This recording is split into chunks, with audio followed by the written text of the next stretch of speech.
Kailan? Pasko. Pasko na. September pa lang na.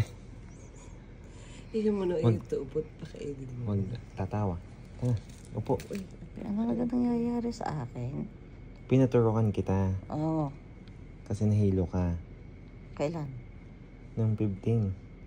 20 na ngayon. 5 araw ka na sa hospital. Ngayon ga? Yes. Kumain ka muna. Iupo mo. Bukas maaalala mo yan. Ipapapanood ko sa itong video. Lagi ko naaalala ginagawa ko dito sa atin. Alam na din ni Mama. Pinagdadasal ka ni Mama. Ano nangyari sa tatumba ako o paano? Hindi. Nahilo ka lang. Si tatay ang may dala sa'yo sa hospital doon sa Santor. Wala akong alam talaga. Kasi may anesthesia ka pa ngayon. Kaya groggy ka pa. Manhid pa ang utak mo. Kaya hindi pa nagana. Ang isip ko ako'y walis na walis dito.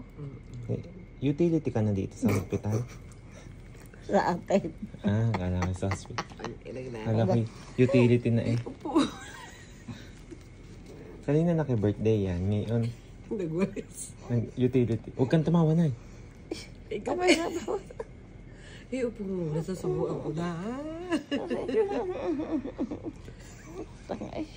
Ito maingay. Kaya napapahihi tuloy. Umihi ka muna. Umihi mo. Masakit umihi na nakaupo. Diyos ko, Panginoon ko.